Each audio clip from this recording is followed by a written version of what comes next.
我自掏腰包花500万给村里修路，可全村连村每家每户都修了公路，唯独我家门口还是条烂泥路。我跑去找村长长论，可村长却说我家不运货，修不修路无所谓。强子，钱捐给村委会就是集体的钱，怎么用我们说了算。你家不差钱，又不靠路运货，修不修无所谓，这可是全村人投票定的。前世我就是太照顾村民们，出钱修路，帮卖药材，接济穷户，把这群吸血鬼喂得脑满肠肥。可等我生意帮盘，资金断裂，走投无路时，全村人冷眼旁观，无一人伸手相助。苍天有眼，让我重回3年前。这一世，我定要让这群忘恩负义的畜生付出惨痛代价。不对啊，我不是已经死了吗？2022年，我回到了3年前。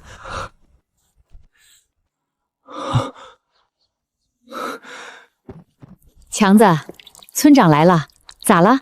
睡迷糊了？妈，你还在？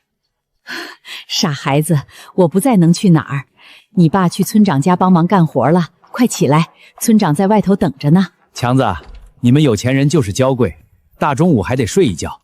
叔有事找你。王二蛋，前世就是他算计我，害得我家破人亡。二蛋叔，找我什么事儿啊？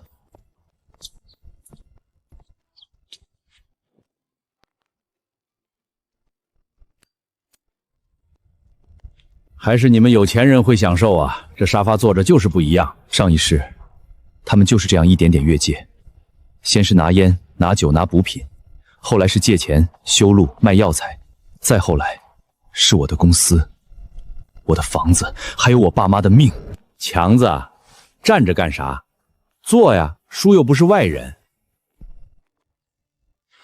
强子，你这是……这烟贵。我爸平时都舍不得抽，嗨，叔也就是顺手拿一根。二蛋叔，你刚才不是说有正事吗？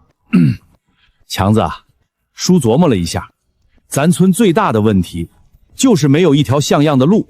电视里不是天天喊吗？要想富，先修路。我觉得这话说的太有道理了。你说咱村这些年为啥穷？不就是路不好吗？药材运不出去，外面老板进不来，孩子上学也不方便，老人看病也难。哼，该来的终于来了。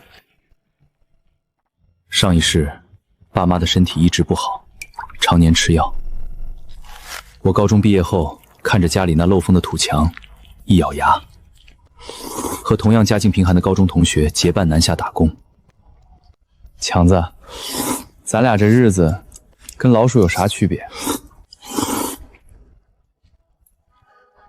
老鼠也有翻身的一天，那你想咋办？挣钱。挣到让所有看不起我们的人都闭嘴。那几年，我们挤在不见天日的地下室里，吃最便宜的泡面，做最不值钱的活。我只有一个念头，混出个人样，带爸妈过好日子。哎呦，这是强子，开这么好的车，真发财了。哎呦，我早就说这孩子有出息，从小看着就机灵。我爸妈穷了一辈子，也低头了一辈子。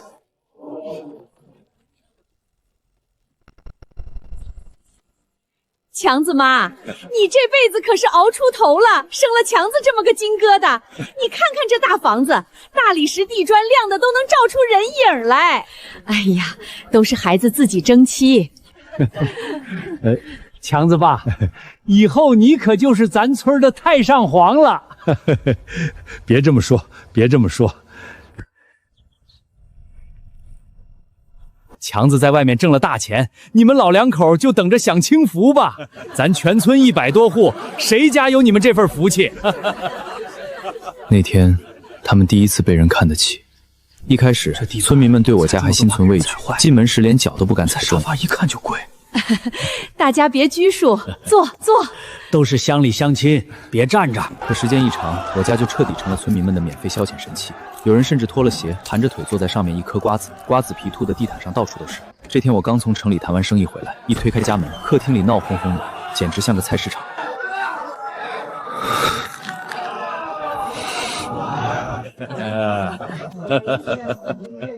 爸妈，跟我进来。爸妈，这到底是怎么回事？家里怎么天天跟赶集一样？你们看看那真皮沙发，都快被他们磨秃皮了。那些华子和茅台是我买来给你们留着慢慢用的，他们倒好，直接揣兜里带走。这是咱家，还是免费超市？强子，你救他们也是难得来一趟。哎呀，强子，你别生这么大气。大夏天的，外面30多度，好些人家里连风扇都舍不得开，更别说空调了。大家就是来咱家吹吹空调，看个大电视。强子，你妈也是好心，乡里乡亲的，不好驳人家面子。这像什么样子？是啊，强子，你一年到头在外面忙生意，平时就我和你妈2个人住，空荡荡的，也冷清。现在大家伙天天来串门，热热闹闹的，多好。热闹也得有规矩吧？哪有上别人家连吃带拿的？哎，行了行了，乡里乡亲的，计较那么多干嘛？你不知道，现在外面谁见了我和你爸不竖大拇指？我和你妈这辈子也就指着你光宗耀祖、扬眉吐气了。行，但别让他们太过分。知道知道。放心，爸妈心里有数。那时的我以为忍一忍就过去了，可我没想到，人心一旦被喂大，就再也收不回来了。那天我刚出门，孙东头的李四就眼眶通红地闯进了我家院子。老叔啊，你可得救救我老李家呀！李四，你这是咋了？有话慢慢说。我家那臭小子好不容易谈了个对象，女方非要30万彩礼，人家肚子里都有了，说明天要是钱不到位，就去医院把孩子打了。30万，这不是个小数目啊！老叔，我砸锅卖铁也凑不齐啊！强子现在是大老板，开着几百万的车，借我这点钱，对他来说还不是小意思啊？强子挣钱也不容易，这钱我也不能替他。老叔，您可是看着我长大的，难道您真忍心看着我们老李家断了香火吗？强子爸，乡里乡亲的，能帮就帮一把吧。李四家就这一个儿子，要是真黄了，这不是要他命吗？强子现在那么有本事，30万对他来说算啥呀？老叔，我给你写条子，等我有钱了，我肯定还。行吧，等强子回来，我跟他说。老叔，您就是我们老李家的恩人啊！这口子一开，借钱的人就像闻着血腥味的苍蝇一样，全扑了上来。张妹子，喝点水。强子妈，我家那口子走得早，留下我们孤儿寡母，日子实在是过不下去了。哎，你一个女人带孩子是不容易，这孩子马上要上高中了，学费还差2万块钱。孩子上学可是大事。婶子，你看看，这孩子成绩不差，就是命苦。婶子，强子心这么善，肯定不忍心看着咱村里的孩子没书念吧？你们家随便从牙缝里漏一点儿，就够我们娘俩活大半年了。唉，别这么说，乡里乡亲的，能帮一点是一点。婶子，您真是大善人啊！行，这事儿我跟强子说，让他给你转。快，谢谢你，强子奶奶。奶奶，我以后一定好好读书。那时候我还不知道，他们借的不是钱，是试探。他们在试我家的底线到底能推到哪里。借钱还不够，后来他们更是得寸进尺，故意捧杀我父母，想让我带着全村发家致富。没多久，村长王二蛋就带着几个村干部，手里提着2只破竹篮子，装了些带着鸡食的土鸡蛋，浩浩荡荡的上门了。强子爸，我代表全村老少来看你们了。村长，您太客气了。强子现在可是咱们村的活招牌，是咱们村的骄傲啊！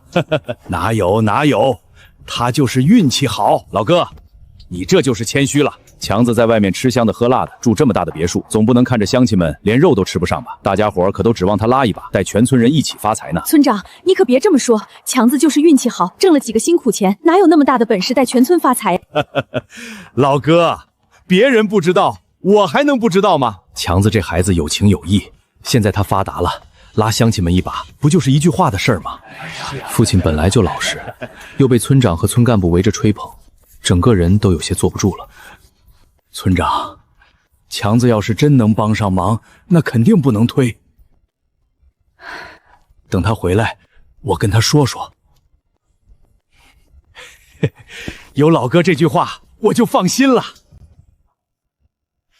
来，大家一起敬强子一杯。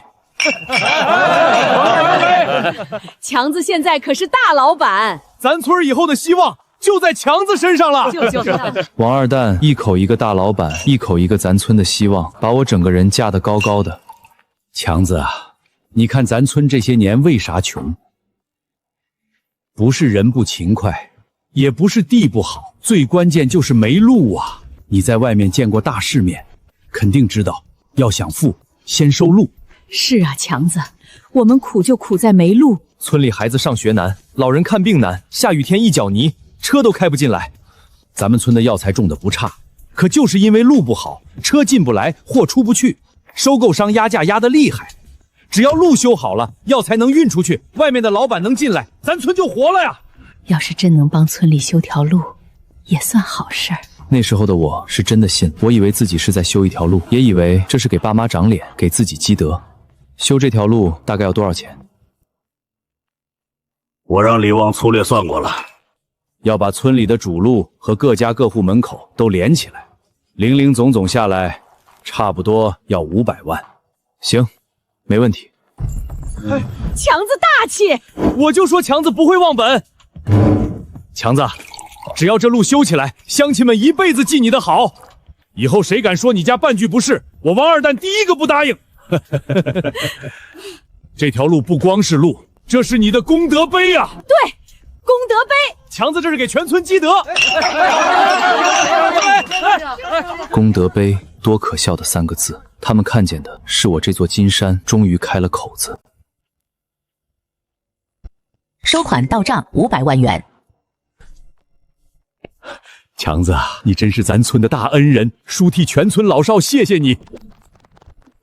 强子真有出息，发财了还知道回报乡亲，这才叫不忘本。大家伙都记住了，这条路是强子给咱们修的。强子，你放心，这路叔一定给你修得漂漂亮亮。那就麻烦二蛋叔了啊！放心吧，叔叔指定给你办妥了。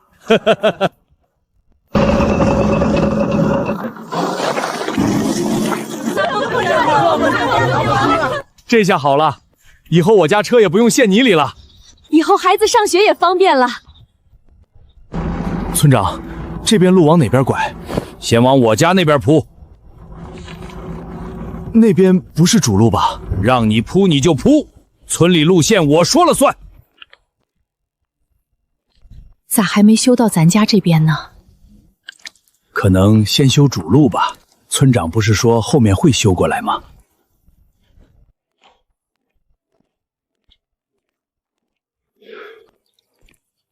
哎呦，强子来了，快坐快坐。你这大老板今天咋有空来村委会？二蛋叔，修路的路线图呢？我想看看。路线图啊，在李旺那儿呢。那你把李旺叫过来。怎么路修这么久还没修到我家门口呢？强子，你咋还不信叔呢？你为村里出了这么大力，叔还能让你寒心？等主路修完，我马上安排人往你家那边铺。真的？真的。到时候不光修到你家门口，我还让他们给你修得宽一点，漂漂亮亮的。行，那我等着。这就对了嘛，乡里乡亲的，叔还能坑你？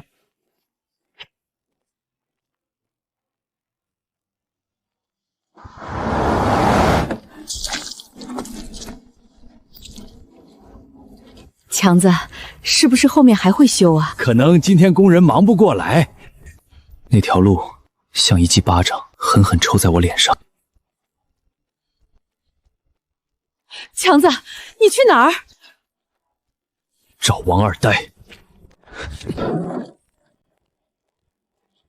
二蛋叔，我家门口那段路为什么停了？你家鸡窝门口修了，李四家那块没人住的老柴也修了，可为什么我家门口还是烂泥路？强子，你这话就不对了。钱捐给村委会，那就是集体的钱，怎么修，修到哪儿，当然是村委会跟全村情况统一安排。可这钱是我出的，为什么全村都修到了，唯独我家没修到？哼，你家不差钱啊。再说了，你又不靠这条路运货，每个月也就回来住几天，修不修到你家门口影响不大。所以我出了500万，最后我家反倒排不上。强子，话不能这么说，村里其他人不一样，大家要靠这条路出门卖货过日子。我们村委会也是综合考虑。综合考虑？对，全村投票定下来的。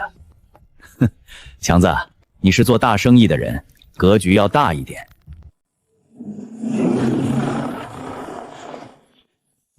强子，要不算了吧，也没多远，钱都花了，不差这几十万。你看，我就说他肯定会自己修吧。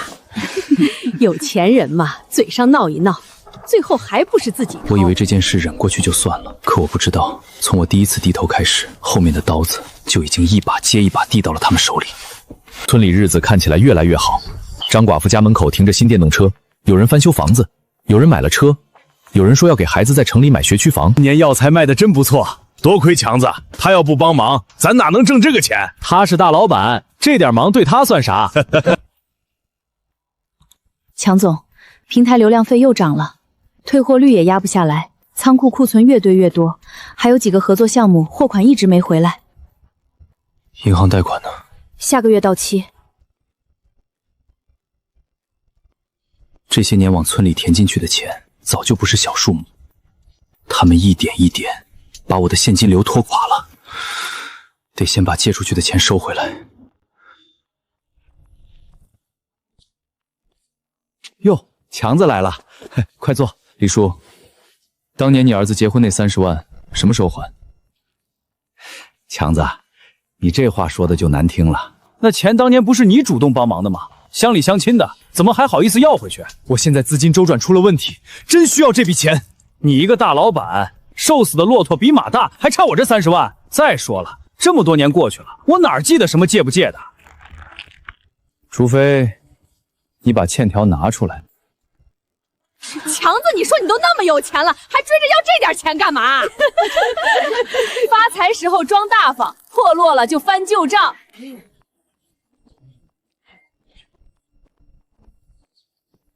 张姐，当年你儿子上学的钱，还有后来我陆续帮你的那些钱，我现在真的需要你还一部分。大家快来看啊！强子发财的时候装好人，现在破落了，就来逼我们孤儿寡母还钱啊！嫂子，我只是让你还当年借的钱。你这是要逼死我们娘俩啊！强子，这就有点过了。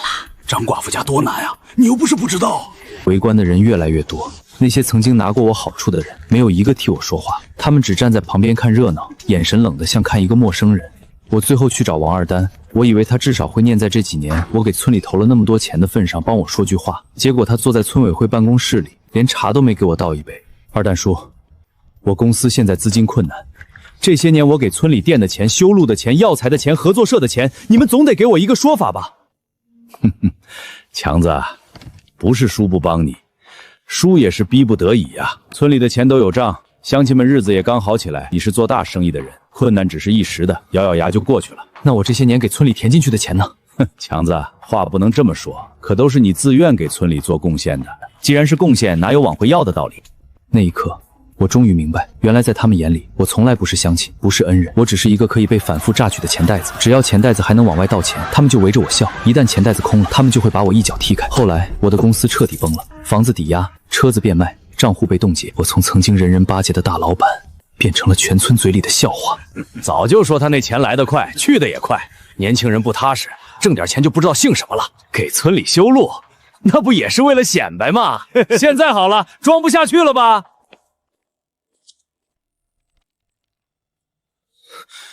这是什么？你当年为了公司周转，向村委会借过一大笔钱。我什么时候借过？欠条上有签名，也有你爸的手印。这是假的！哼，欠债还钱，天经地义。我以为那是补签修路捐款确认书。后来我才知道，是王二蛋趁我爸喝醉，骗他说要补一份修路捐款确认书，哄着他按了手印。我爸知道真相后，当场气得晕了过去。我妈哭着求王二蛋高抬贵手，说我们一家已经被逼到绝路了。王二蛋却只是站在我家院子里，看着那栋曾经让全村羡慕的大别墅，眼里全是贪婪。强子，叔也是按规矩办事。哼哼，你要怪就怪自己命不好。那天之后，我被赶出了自己亲手盖起来的家，父母受不了打击，身体一天不如一天。我带着他们四处求医，可身上早已拿不出钱。那些曾经被我接济过的人，别说借钱，连门都不愿意让我进。强子，是爸没用。爸，别说了。爸这辈子就怕被人看不起，结果害了你。没有，爸，没有。我以为最痛的事是看着父亲在我面前离开，可命运没有给我喘息的机会，母亲也倒下了。强子，我挣了一辈子钱，盖了大房子，买了好家具，让所有人都来我家吃喝，可最后我连爸妈都没护住。我恨王二蛋，恨那些白眼狼村民，可我最恨的是上一世的自己，明明挣了钱，却把最该保护的人亲手送进了狼窝。强子，王二蛋还不知道，此刻站在他面前的早已经不是上一世那个任人拿捏的强子。你笑啥？没什么。二蛋叔，你接着说。现在还不是翻脸的时候，孩子，我要让他自己把狐狸尾巴露出来。强子，叔是这么想的，咱村100多户，家家户户都穷，让大家一下子拿钱出来肯定困难，可这路又不能不修，你说是不是？二蛋叔，你说的对，咱村要想富，确实得先修路。就是吧，修路说起来容易，真要干起来，哪儿都要钱，水泥要钱，人工要钱，机械进厂也要钱。村委会账上什么情况你也知道，别说修路了，就连进城请人算个预算的钱都拿不出来。那二蛋叔的意思是，叔跟几个村客户商量了一下，大家伙也都是这个意思。什么意思？能不能你把这个钱出了？不多，也就500万，对你来说少买辆车的事儿，可对咱村来说那就是改命的大事儿。也就500万。强子，你现在是大老板，不是应该的吗？修路是给全修的，不是给我一家都走。全村人的药材都往外运，凭什么钱让我一个人出？强子，你咋能这么说话呢？你条件好，能力大，多出点怎么了？乡亲们日子苦，能跟你比吗？行，那就让条件好的多出，条件差的少出。你是村长，你家在村里，你条件也不差，你先带个头出个50万，我再根据各家情况按比例跟上。50万？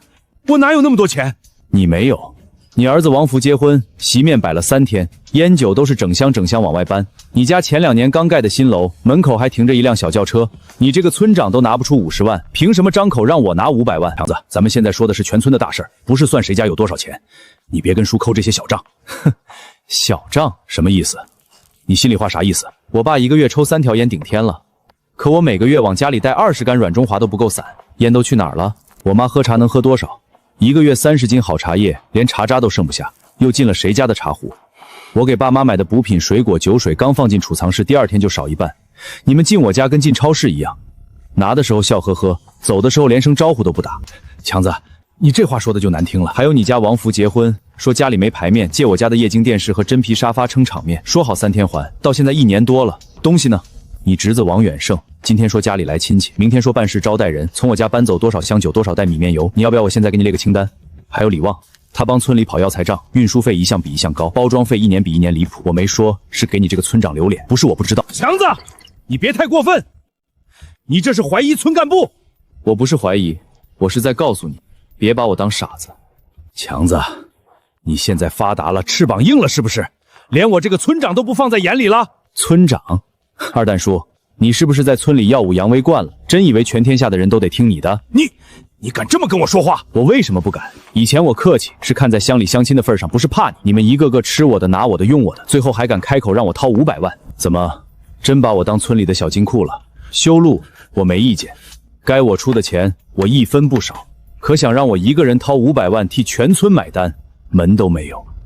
强子，你可想清楚了，村里修路是大事。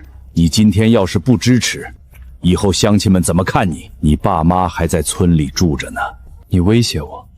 叔不是威胁你，叔是在提醒你，做人不能忘本。忘本？我倒想看看，到底是谁忘本。这2年没有我帮忙卖药材，你们兜里能有钱？没有我贴钱找渠道，村里那些药材早烂地里了，吃饱了就砸锅。端起碗吃饭，放下碗骂娘。你们还真是一点都不脸红。强子，你会后悔的。哼，我最后悔的就是以前太给你们脸。行，强子，你有种。修路的事儿可不是我一个人的意思，到时候乡亲们都来问你，我看你怎么交代。正好，你最好把全村人都叫来，我也想当着大家的面问问，他们到底是想修路，还是想吃我大户？哼！强子，话是你自己说的，我等着。强子，怎么回事？你咋把村长给气走了？咱在村里过日子，他是村长，以后还得仰帮人家照顾呢。乡里乡亲的，把关系闹僵了可不好。你抽空拿点东西去村长家赔个不是，别让人家心里记恨咱。妈，没事儿。咋能没事呢？村长这个人，咱得罪不起啊。村长算个屁！强子，你可别乱说，让人听见不好。听见就听见。以前是我不在家，你和我爸太好说话，他们才觉得咱家好欺负。从今天开始，不一样了。妈，给爸打个电话，叫他回来。你爸还在村长家帮忙干活呢，说是搬点柴，弄完就回来。他又不是王二奶家的长工，3天2头去给人家干活，还得看人脸色。咱家用不着给别人低三下四。可是妈，这2天抽空，我带你和我爸去城里检查一下身体。上了岁数，健康最重要。咱家又不缺钱，没必要看别人脸色。放心吧，儿子长大了，知道该怎么做事。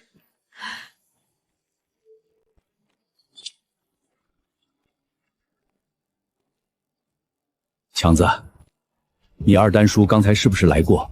我听你妈说，你跟他吵起来了。爸，坐。不是吵起来，那是啥？是他上门来要钱。要钱？要啥钱？修路。他想让我一个人掏500万给全村修路。500万？他真敢开这个头？他不光敢开口，还觉得理所当然。这也太多了。那你刚才拒绝他了？拒绝了。爸妈，你们记住，从今天开始，谁来咱家拿东西都不许给，谁来借钱也不许答应。谁拿乡里乡亲的情线压你们，你们就让他来找我。强子，咱这么做会不会太绝了？妈，不是我们绝，是他们早就把咱家当成软柿子了。从今天开始，这个家我来扛。爸妈，我挣那么多钱，不是为了让你们继续省着忍着看别人眼色的。行，听你的。这一世有我在，绝不会让他们再忍气春生的过日子。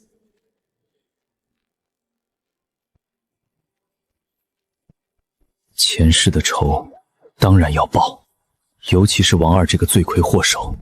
可现在很多事还没有发生，我没有证据，也不能把自己搭进去，得谋而后动。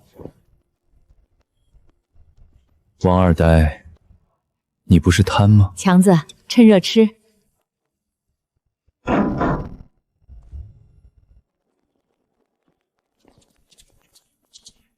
这老东西中午在我这儿没讨到便宜，转头就去村里煽动人，想用全村人的嘴来压我。强子，听村长说你不愿意出钱修路。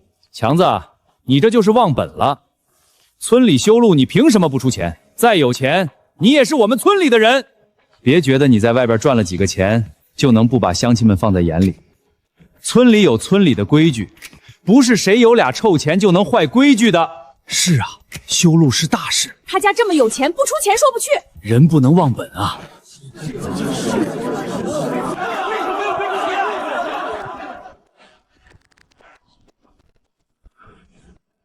看啥？我们说错了。强子，别冲动，有话好好说。乡里乡亲的，别闹大了。爸妈，你们先回屋歇着。可是他们……这里我来处理。强子，别跟他们硬碰硬。放心，你们儿子不是以前那个任人拿捏的傻子了。强子，你少装听不见，大家都等着你一句话呢。哟，还挺会摆谱，有钱人嘛，架子大。强子，妈知道你心里有气，可外面那么多人。妈，关好门，不管外面说什么，你们都别出来。强子，你们在里面好好待着，就是帮我。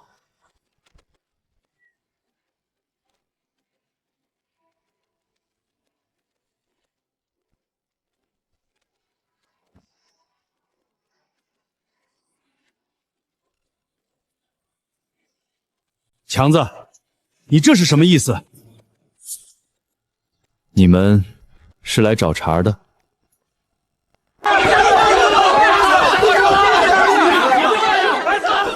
你们是来找麻烦的？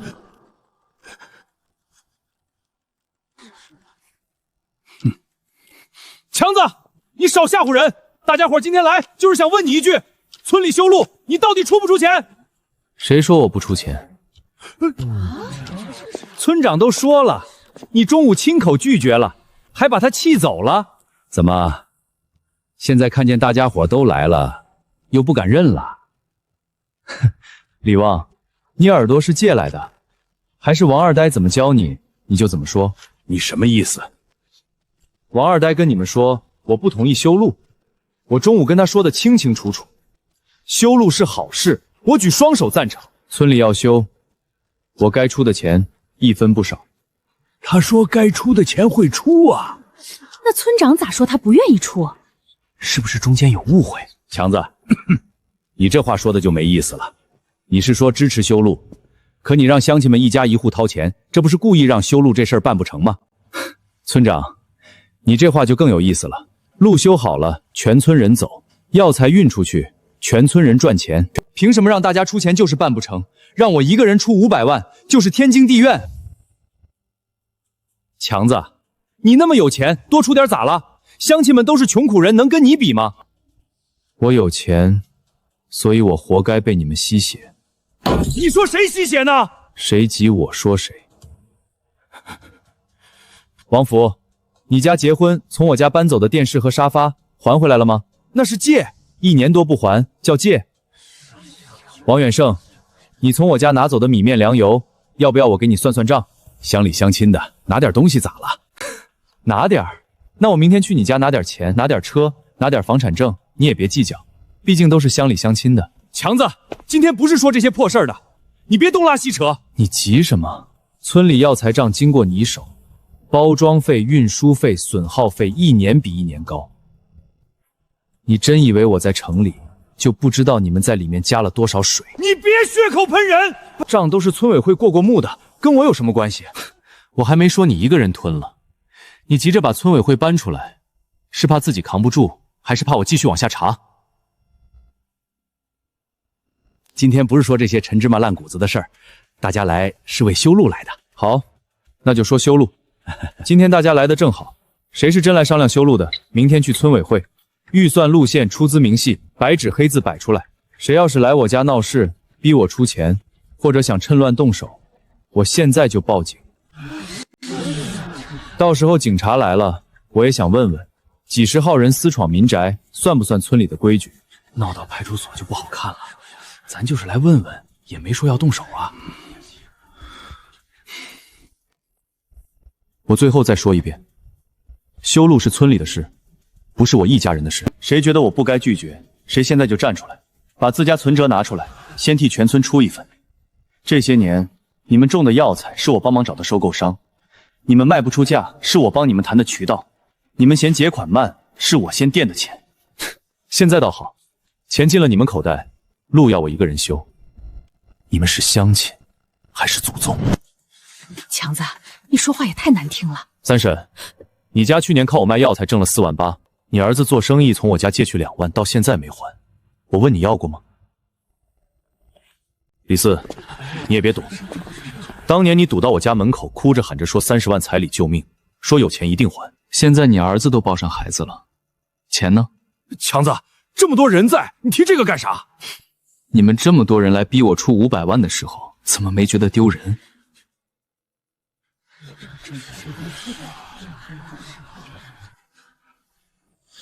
行了，从今天开始，村里的药材我不管了。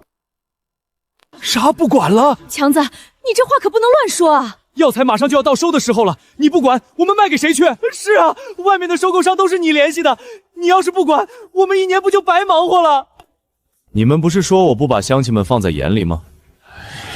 那正好，以后大家各过各的，我不占你们便宜，你们也别占我便宜。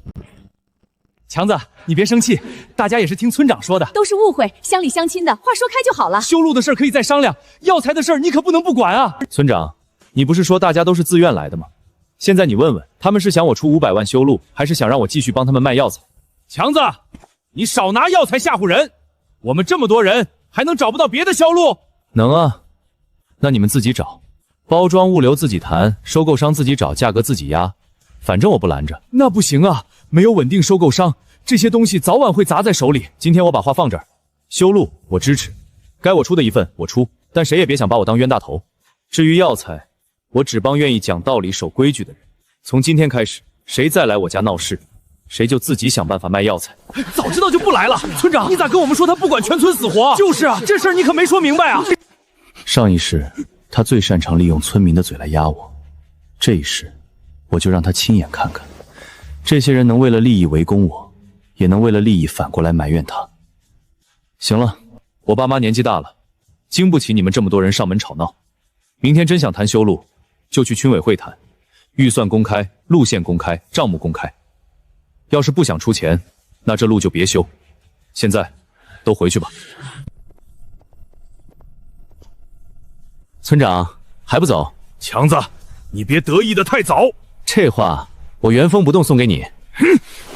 王二蛋，你欠我的，我会一笔一笔慢慢跟你算。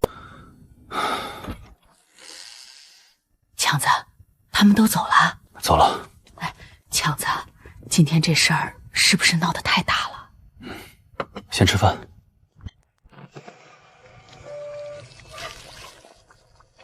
强子，要不妈来吧？你坐着，今晚你和爸都受惊了。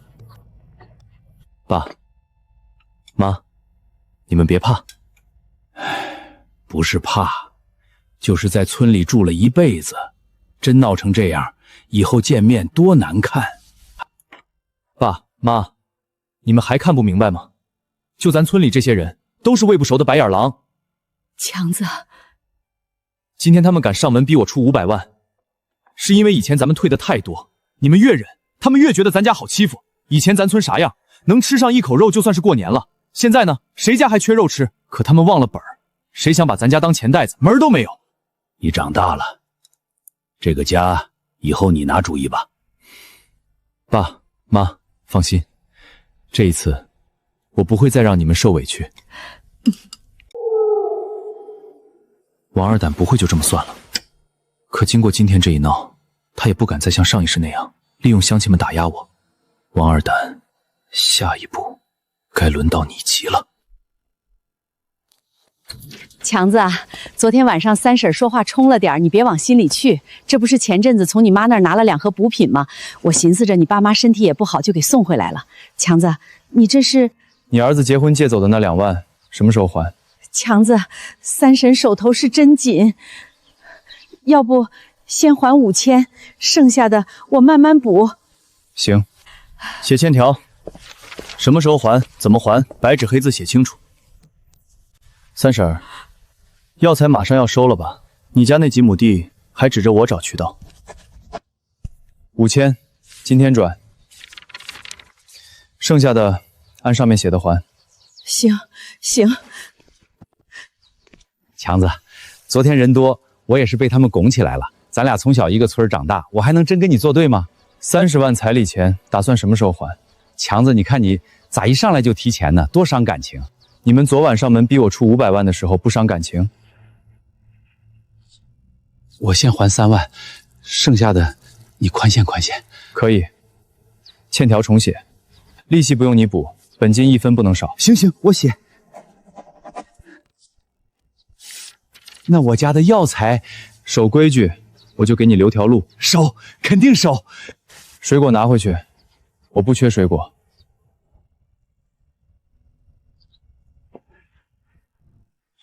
强子，这酒是之前从你家拿的，我给你送回来。那啥，以前孩子不懂事儿，拿错了。我们都是听村长说你不管村里死活，这才跟着过去的。你放心，以后王二代再说啥，我们肯定先来问你。他们不是突然良心发现，他们只是发现我手里还攥着他们的药材销路。人心这个东西，上一世我已经看透了，不是不能用，但不能信。至于那些跟王二蛋关系最近、昨天叫得最凶的人，我连门都不会让他们进。强子啊，远寿昨天也是嘴快，他这人就那样，没坏心。就拿回去。强子，你这是啥意思？告诉王远胜，他家的药材以后自己卖。你不能这样啊！我们家今年种了10几亩药材，全指着这笔钱呢。那昨天他堵我家门的时候，就该想到这点。强子，都是一个村的，你非要把事儿做这么绝？我昨天说过，谁跟着王二八来我家闹事，谁家的药材自己想办法卖。强子，你回来！这就是我要的，我要让所有人都看清楚，跟着王二仔来咬我是有代价的。修路这事儿不能光听村长一句话吧？对呀，强子说的也没错。预算表呢？路线图呢？每家到底出多少？还有账目谁管？钱进了村委会，最后咋花谁知道？村长，修路那个预算表啥时候拿出来？路线图也得让大家看看吧，不能你说修哪儿就修哪儿。每家到底出多少，账目谁管，这也得说清楚啊！急啥？强子说了，预算公开，路线公开，账目公开。你们现在倒挺会问。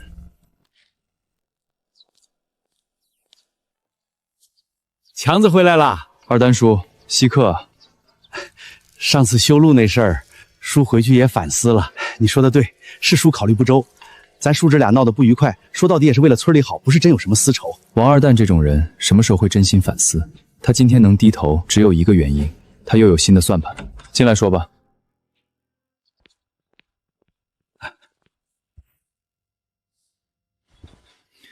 说吧，又有什么事儿？强子啊，这段时间我一直在想，咱村为什么穷？以前我觉得是路不好，可后来想想，光修路也不够，咱们村真正值钱的是药材。可现在大家都是各种各的，卖也是卖原货，一斤药材才多少钱？要是能自己加工做成成品，那价格可就翻10倍、100倍了。所以呢？所以我想，咱们村能不能搞个药材产业园，自己种、自己收、自己加工，再自己卖。到时候不光咱村能脱贫致富，说不定还能成县里的示范村。强子，你在外面做生意，有资金、有人脉、有眼光，这事儿要是你来牵头，肯定能成。听着不错，你也觉得不错吧？然后呢？建园区肯定要钱，厂房、设备、手续、工人，前期投入少说也得几千万。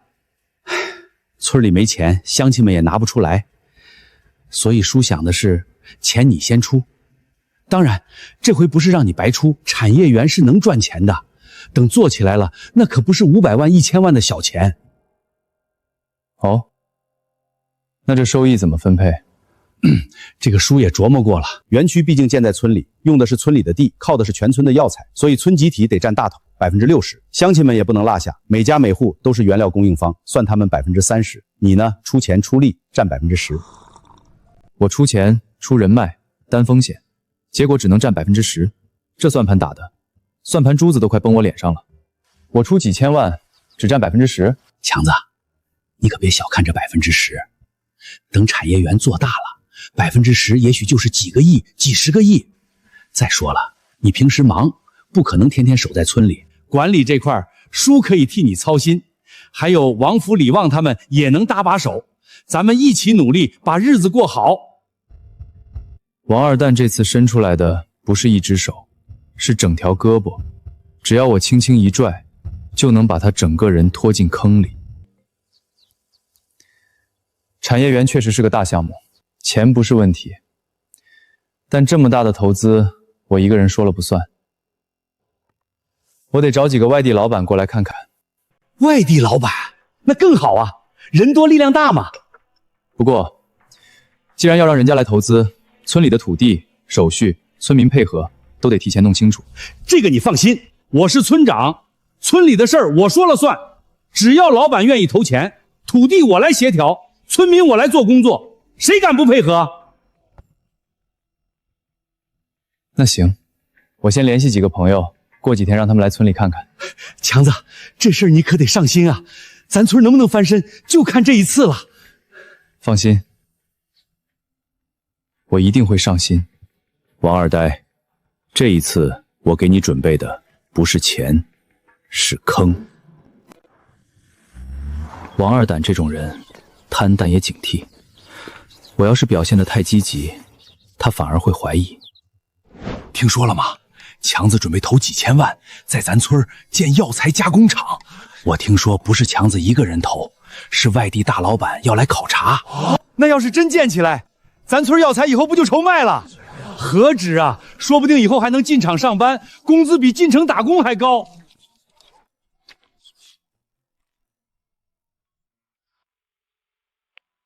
强子，你把事情说清楚，你这不是要投资，你这是要钓鱼啊！鱼已经咬钩了，就差给他撒点饵。行，我帮你，反正只是考察，不签合同，不收钱，不违法。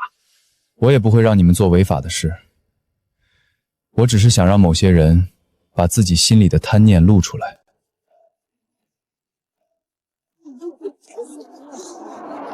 真来了，还真有老板来，这车一看就不便宜。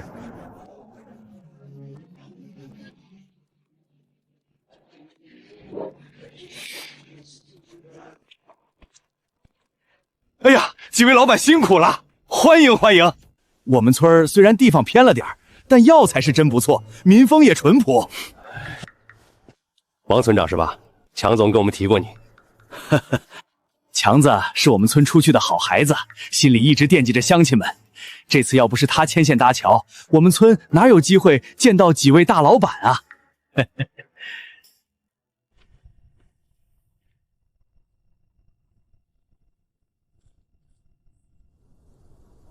村里的土地情况怎么样？如果真要做产业园，规模不会小。光加工区、仓储区、办公区、物流区加起来，前期至少得几百亩。有，当然有。我们村别的没有，地多。那边荒了好多年，平时也没人管。只要老板愿意投资，我这个村长可以出面协调。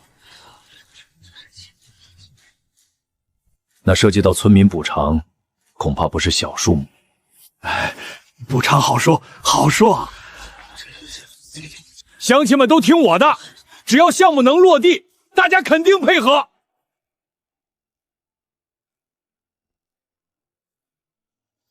按照初步规划，如果项目落地，周边荒地、闲置宅基地、边角地都可能纳入开发范围。补偿标准要看最终方案，但大概不会低。大概能有多少？这要看投资规模。如果项目按我们集团内部最高规格推进，可能不只是现金补偿，还会考虑安置房、就业岗位、合作社分红。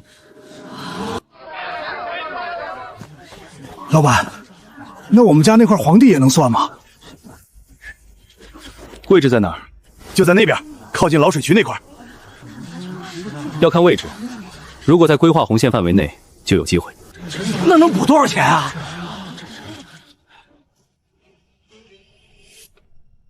现在还不能定，但类似项目我们以前做过，位置好的，一户几百万补偿也不是没有。几百万？真的假的？我家村西头还有2亩荒地呢，那是不是也能补？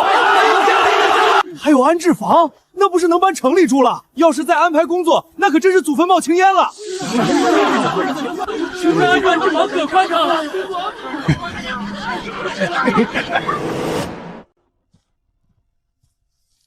这片药材种植面积有多少？这个我知道，全村加起来少说也有几百亩。平时是散户种植还是合作社统一管理？现在是散户多一点，但这个我能协调。只要项目落地，我一句话，大家肯定配合统一管理。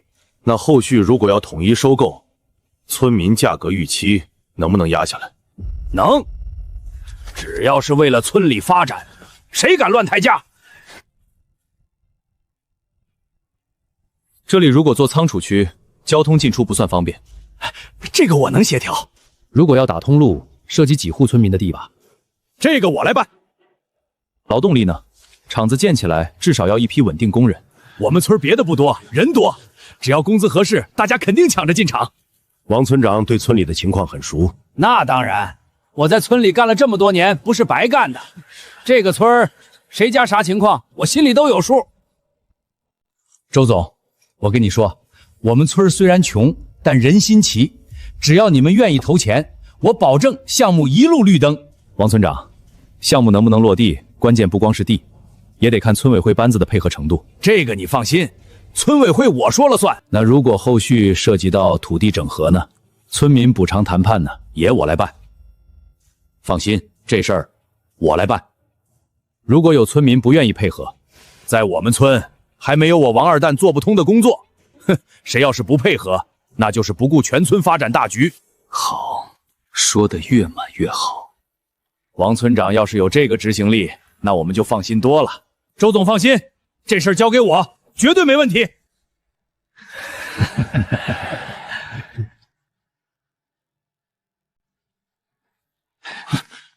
强子，叔看出来了，这几个老板是真有实力。是有实力，那你可得帮叔多说说好话。这个项目要是真成了，咱村可就翻身了。二丹叔想怎么翻身？你看啊，这项目要建在咱们村，土地、村民、手续哪一样不得靠村委会？叔不是想占便宜，可咱村总得有点话语权吧？村里占股份那事儿，不是之前说过了吗？之前是之前，现在你也看见了，这投资方实力这么强，项目做起来肯定不是几千万的事儿。要是村里只拿补偿不拿股份，那以后不就亏大了？果然，500万满足不了他，几千万也满足不了他。只要他看到更大的饼，就一定会伸手。那二丹叔觉得村里应该拿多少？最少20%。之前不是说60%吗？那个是咱们自己建园区的说法。现在外地老板也进来了，咱们得灵活一点嘛。20%，投资方未必答应。不答应，那这地他们用谁的？村民谁来协调？手续谁去跑？强子，你跟他们说清楚，没有我点头，这项目在咱村落不了地。行，我找机会跟他们提。叔就知道你是自己人，真是可笑的自己人。几百万补偿，你们听见没？听见了，还有安置房，还有厂里工作。我得回去翻翻准绝证，看看我家村西头那块荒地算不算。真要补几百万，我先给儿子在城里买房，我先买车，以后谁还骑电动车啊？去打听清楚，村西头这些荒地、闲置宅基地都在谁名下？行，我去问。李旺，你懂账，也懂村里的地界，你跟我走几趟，把能签的先签下来。舅，现在项目还没定，就先签，会不会太急了？你懂什么？等项目真定下来，那些人就都醒了。现在他们还没反应过来，正是下手的时候。袁生，你去找几户老人谈谈，就说村里统一规划，提前承包。这事儿我会办。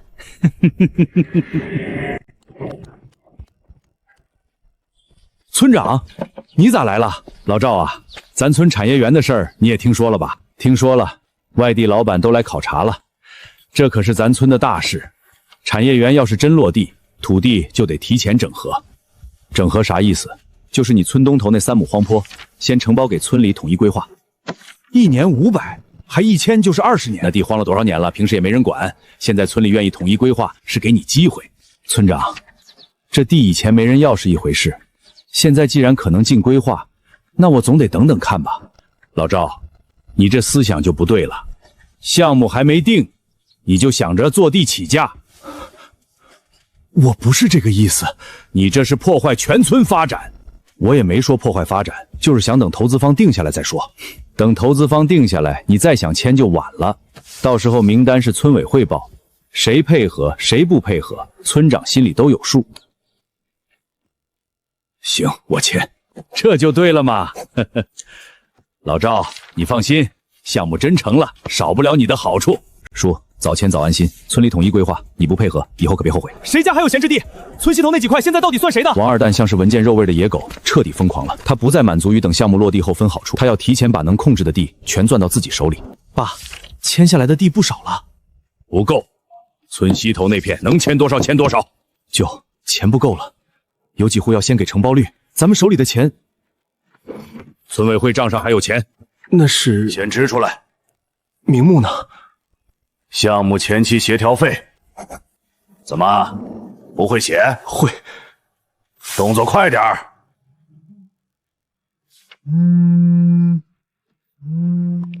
强子哥，有件事我觉得得跟你说一声。说。村长最近从村委会账上支了好几笔钱，说是项目前期协调费。多少？明面上有20多万，私下还有没有我不知道。还有，他让我做了几份承包协议，都是他家亲戚的名字。王二胆啊，王二胆，你还真是比我想的还急。你为什么告诉我？强子哥，我不想跟着他一起担事儿。上回你说账的事儿，我回去想了想，有些钱确实不干净，我怕以后查到我头上。那你最好记住，从现在开始，他让你做什么，你都留个底。留底？聊天记录、转账记录、协议照片，能留的都留。想把自己摘干净，就得拿出东西证明，锅不是你一个人背的。我明白了。上一世，他们3个是王二蛋手里的刀。这一世，我要让这把刀还没挥出来，就先从里面生锈。爸，村委会那点钱快用完了，有几户人家现在也不傻，一听产业园都不愿意低价签了。再这么签下去，钱肯定不够。不够就想办法。咋想办法？找外面的人借。借钱？现在手里能赚多少地，就先赚多少地。爸，这钱要是还不上咋办？还不上。你脑子里装的是江湖吗？项目一落地，咱们手里的地就值钱了。到时候别说这点利息，就是翻10倍也还得起。可万一项目黄了呢？黄不了。那些老板你也看见了，车队都开进村了，能是假的吗？再说了，强子已经答应牵线，他比谁都想把项目做成。现在就看谁下手快。等别人反应过来，地都被抢光了，咱们连汤都喝不上。行，我去借。远生，你也签个担保。我也签？发财的时候你想分，担风险的时候你想躲。二叔，我不是这个意思。那就签。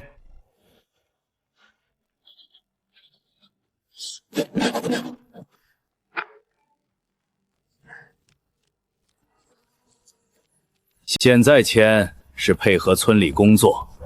村长，我想再等等。万一真进了规划，你现在不配合，以后补偿名单没有你。产业园招工，你家也别想进。全村都在往前走，你别拖大家后腿。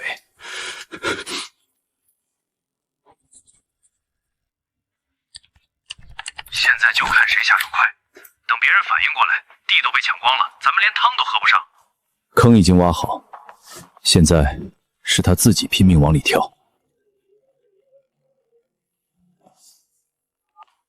二蛋叔，强子，土地这边书已经协调的差不多了，你跟那些老板说说，啥时候正式签约？二大叔，别急。咋能不急呢？叔这边为了项目可是下了血本啊。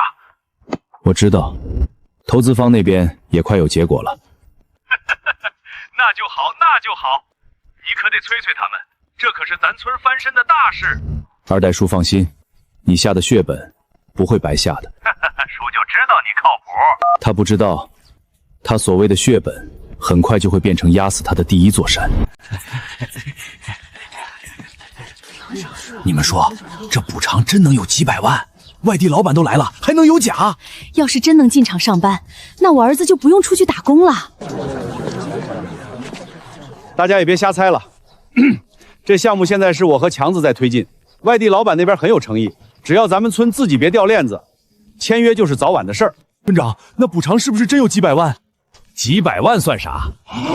人家大老板看中的不是1亩2亩地，是整个产业链，药材种植、加工、仓储、物流，真做起来那就是金山银山。我爸这次可是给全村争了大脸，要不是他出面协调，人家老板能看上咱这穷山沟？以后谁家能不能进厂上班，谁家能不能拿到好位置补偿，那都得看配不配合村里工作。这项目还没签呢，村长家就先威风起来了。少说2句，别让他们听见。哥，这张是村长让我盖的，他说这是项目前期需要，我不盖，他就说我不配合村里发展。王二蛋这是急疯了，他以为只要把地攥在手里，等项目落地就能坐地起价。可他忘了，项目从一开始就是我递到他眼前的一面镜子，照出来的全是他的贪。强子，你那边火候差不多了吧？还差最后一把火。怎么烧？通知王二代，3天后你们再来村里一趟。公开考察？对，让全村人都知道，你们是来谈最终投资意向。那王二蛋不得高兴疯？他越高兴，后面摔得越响。明白了，3天后我带人过去。这次不用给他留太多余地。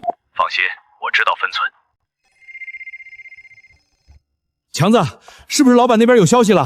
强子，你倒是说话呀！老周他们3天后再来村里。真的？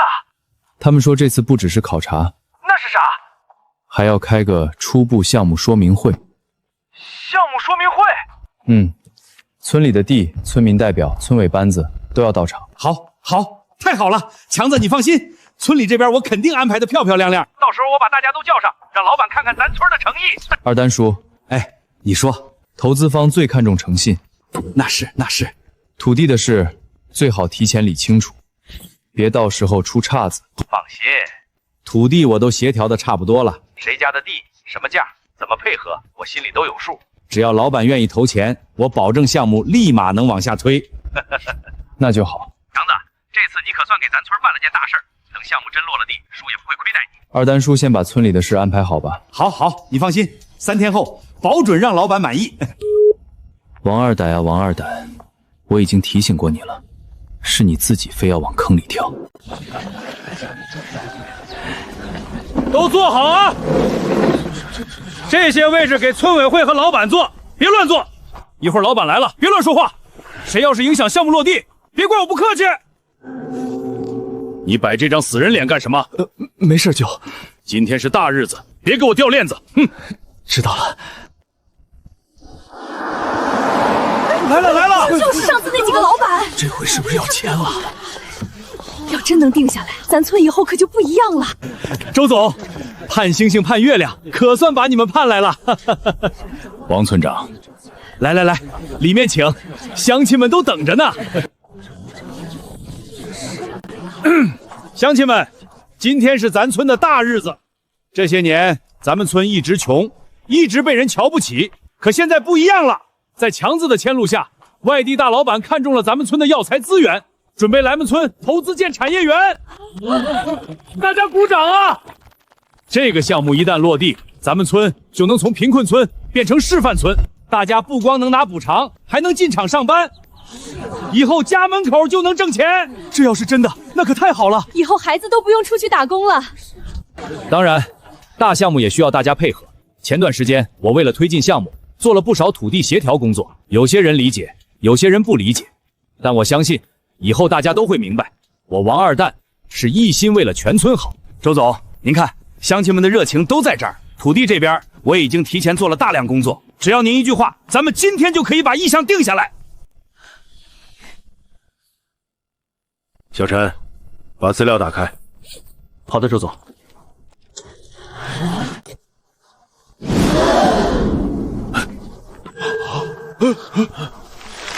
这不是承包协议吗？王咋还有村委会的章？周总，这是在正式谈项目意向之前，我们想先确认一件事：这些土地承包协议是村民自愿签的吗？这不是我家那份协议吗？我家的也在上面。咋回事？这些协议不是村里提前登记用的吗？周总，这些都是我为了项目提前协调的土地，方便你们后续统一规划。王村长，我们今天来就是想把这件事说清楚。经过我们这段时间的内部评估，原本的确考虑过在这里建设药材加工产业园，但在进一步了解过程中，我们发现村里存在严重的土地权属和基层管理风险。周总，这都是误会，土地我都能协调，村民也都配合。我们发现有人打着产业园项目的名义，在项目未为立项、尚未审批、尚未签订任何协议的情况下，提前低价承包村民土地。啥？项目还没签？不是说马上就定下来了吗？哎，乡亲们，你们别听差了，我是为了项目提前做准备。做准备不等于用村委会身份压低村民承包价格，更不等于私下向投资方提出不合理股份要求。股份要求？谁提股份要求？村长，是你吗？周总，你这话可不能乱说。什么个人股份？我那是替村集体争取利益。小陈，没有我点头，这项目在咱村落不了地。土地、村民、手续，哪一样不得靠我？你跟他们说清楚，村里最少要拿20%，到时候具体怎么分，我来安排。这录音断章取义，我是为了村里。王村长，我们公司不可能和这样的村委班子合作，所以经过慎重评估，我们决定彻底取消在本村投资建设产业园的计划。那我们地都迁出去了，咋办？王二蛋，你不说项目一定能成吗？你还说谁不配合谁就没补偿，现在补偿呢？周总，咱们有话好好说，这事儿还能再谈。没有再谈的必要。二蛋叔，我提醒过你，土地的事最好提前理清楚。是你自己不听。你不是说项目十拿9稳吗？你不是说先迁地是为了以后补偿吗？老赵，你先别激动。我不激动。我家那3亩荒坡，1年500块，签了20年。现在项目黄了，你还我地。我家那块地1年300块，签给你20年。你说以后补偿名单肯定有我家。现在项目黄了，你咋说？王二蛋，拿我们的地去跟老板谈股份，是不是早就想把好处全捞到自己家？不是你们想的那样，我是为了全村，我真是为了全村。为了全村，你把协议签到你儿子名下。为了全村，你让我们1年300块地交出去。为了全村，股份怎么分还得你来安排。爸，你不是说肯定能签吗？钱我都借了，合同也签了，现在项目黄了，债咋办？借钱？借啥钱？村长，你到底背着我们干了啥？你不会拿我们家的地去抵债了吧？闭嘴！我闭什么嘴？钱是你让我借的，担保是你让我们签的，现在项目没了，你让我咋还？王福，二叔，当时你可说这钱只是周转，你说项目1签就能还，现在投资方都撤了，我们这些担保人咋办？还有担保人，这到底借了多少钱？你把王家人绑进去就算了，你是不是还想把我们也拖下水？王二蛋，你今天必须说清楚，我们的地到底是给村里规划用的，还是给你家发财用的？把协议还给我们！对，还地，还钱！把村委会账也拿出来！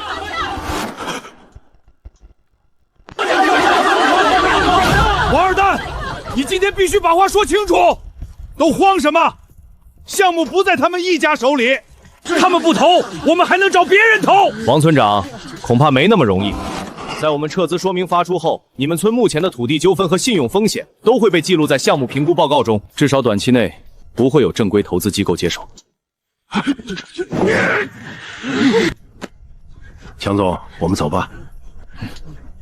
再次说明，我们从未承诺任何个人补偿，也没有授权任何人提前收地、承包地、签协议。所有因个人私下签订协议造成的损失，请大家自行向相关责任人追究。强子，你帮叔跟周总说说，这里面有误会，真的有误会。松肯，强子，你不能不管啊！这项目是你介绍来的，你得负责。我负责？我让你挪用村委会的钱了，我让你低价囤村民的地了，我让你高利贷了。二丹叔，发财梦做得太大，醒来的时候会疼。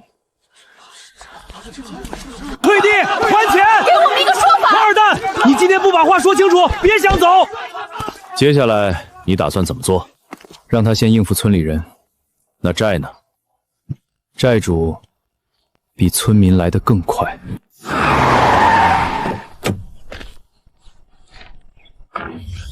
你们咋来了？王福签的借款合同到期了，今天必须还钱。兄弟，项目出了点小问题，你们宽限几天，等我周转过来。本金80万，利息已经滚到130万。130万，宽限可以，继续算利息。爸，不是说就借几天吗？咋成130万了？闭嘴，王府！你别喊我，当时我说不借，是你骂我没出息。马老板，这里面是不是有误会？你是担保人吧？这里有你的签字和手印。二叔，我可只是担保，当初你说万无一失，我才签的字。现在债主找上门，你不能让我替你背锅吧？你来干啥？村长，土地协议是你让我做的，章也是你让我盖的。我就是个跑腿的，这事儿跟我没关系。没关系？你们拿好处的时候咋不说没关系？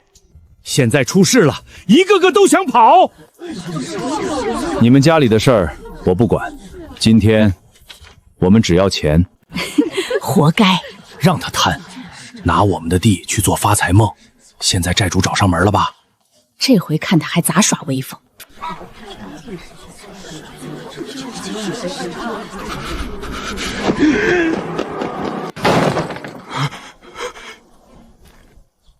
躲得了一时，躲不了债。王福，今天不露面，明天我们就去找担保人，本金利息一天都别想少。你躲得了一天，躲得了一辈子吗？那担保字可是你自己签的。我哪知道项目会黄？是二叔说万无一失。这回真热闹了。以前他在村里横着走，现在门都不敢出。欠债的滋味他也该尝尝。强子哥，坐下吧。强子哥，我知道以前我做了不少糊涂事，可这次我真不想跟王二蛋一起死。这些东西你交给我，就等于彻底跟王二蛋撕破脸了，不撕也完了。他现在自己都保不住，还想让我们替他顶雷。行，你愿意放我一马？放不放你不是我说了算。你要真想少担点责任，就自己去说明情况。纪委和经侦那边该怎么说，你自己想清楚。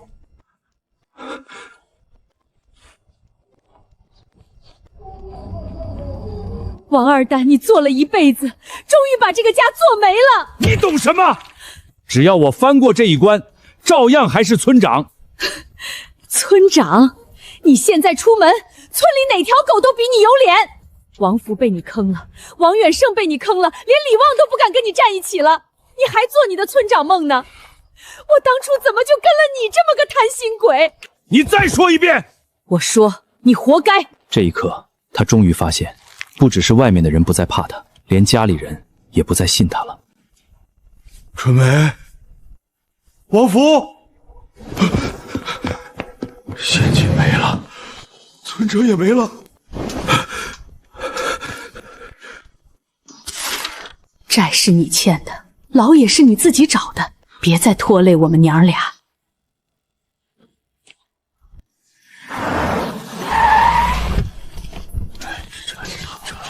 真来人查了，早该查了。王二蛋这回怕是躲不过去了。同志，这里面肯定有误会。我做这些都是为了村里发展，真的是误会。我是为了村里发展。村委会这几笔公款支出，为什么转到了你儿子王福名下？这是项目前期协调，协调费为什么进个人账户？李旺，这些协议是村长让我做的。李旺，你敢卖我？舅，我不想替你坐牢。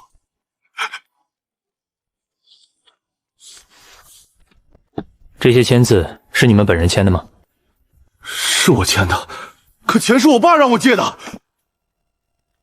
我就是签了个字，我根本不知道后面会这样。我只是担保，地不是我要囤的，是二叔说项目万无一失我才签的。账不是我想作假的，是村长逼我的。爸，你说句话呀！二叔，你不能让我们替你顶。我有聊天记录和原始协议，我都交了。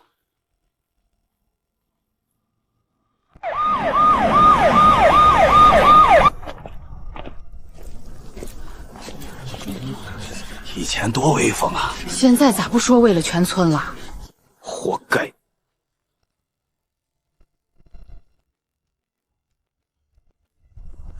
强子，是你害我！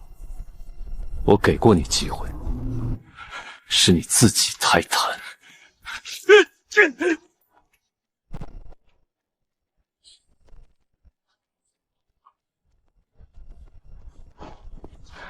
这地总算回来了。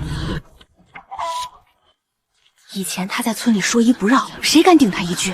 现在连自己家都没守住，这就是贪的下场。王二蛋、王福、王远胜、李旺，还有几个参与做假账违规担保的亲信，一个都没跑掉。强子，王二蛋真的被抓了。那以后，咱家是不是不用再怕他了？不用怕了，以后谁都不用怕。下一位赖建国。爸，我陪你进去。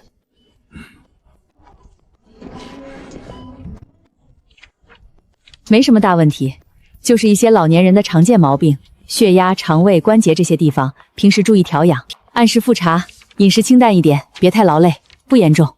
医生，真没啥大事儿？没大事。我就说我身体好着呢。你少逞强。爸妈，以后你们就听医生的，别省也别硬扛。听你的。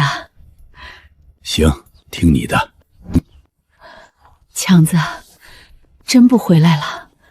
想回来就回来看看，不想回来就不回。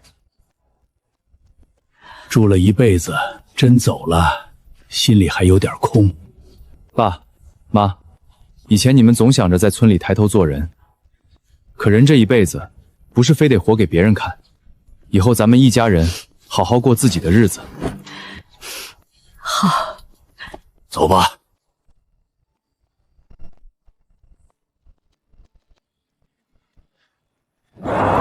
以后村里怕是要变样了。那是他们的事了。有些路不是修给别人看的，是自己走出来的。前世那个心软、愚蠢、被人吸血到死的我，已经死在了那个寒冷的冬夜。这一世，我守住了父母，也保住了自己的人生。